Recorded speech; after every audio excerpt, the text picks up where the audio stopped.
الو السلام عليكم. وعليكم السلام ورحمة الله. كيف عندي يا اخي ولي؟ يا مرحبا. كيف حالكم من العايدين؟ كل عام وانتم بخير وصحة وسلامة. وانت بخير. الجزائريين كيف عن؟ حياك الله، كل عام وانت بخير. وانتم بخير ان شاء الله. كيف انت؟ كيف حالك؟ والله الحمد لله. الحمد لله رب العالمين. يا اخي انا عندي رسالة يا اخي والله انا قد واضح يا اخي. منين تتصل؟ انا من البيت.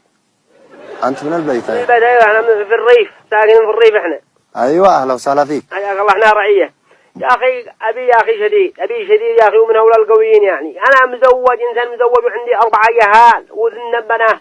دلعي؟ ايوه. وجالس يلبجني ويلطمني ويصقعني بين الناس وقبال عيالي، ما عطوا حياة يا اخي، دلني وما عطوا احترام يعني الابوة ولا كل يهون الا انه يضربك امام ابنائك الصراحة. وامام زوجتي يا اخي والله العظيم خلاها على لنا عذبوا عمر، لنا عذبوا عيشان نعيش بشرف. الصراحة انا اقول ما هو بصراحة المفروض انتم تنصحوا، انتم اعلاميين كل يا اخي يدخلوا لهذا زيد البرامج هذا حسب يوفعوها ولا لا قليل العقول ولا. والله هناك مواجهات كثيرة بالنسبة بالسيان ما بالله تفعلوا رسالة زي الناس.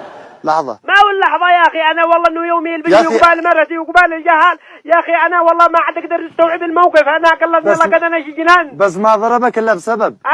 لم يضربك إلا بسبب. ما هو السبب حتى عند معاه. لا كنا عندنا دمي عند. يا أخي طيعه. ما طيعه والله أنا ضايع عليك، يضربني قبال الجهال وبعد البيق وقبال الناس. شوف كيف صوتك رافع، يعني لا ضربك عادي. ما أنجم إلا بعد ما يخرج أبي ولا والله ما استطعت له النخ.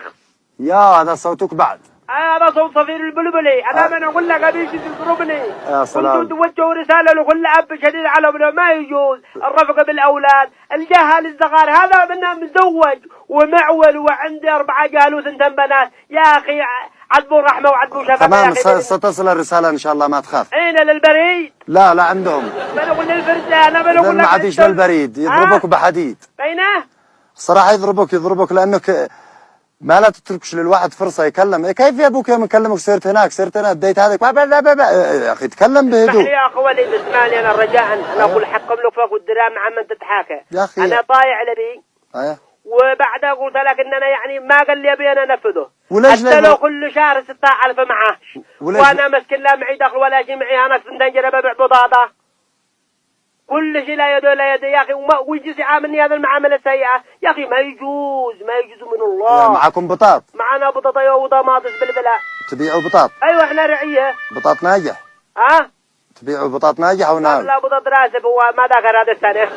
لحظه يا اخي انا بنحقق، انت اعلامي المفروض تفهم هذا وتوصل الرساله لكل احنا فاهمين، بس ما علينا الا ان نوصل رساله للاباء ان يتعاملوا مع ابنائهم بحنيه.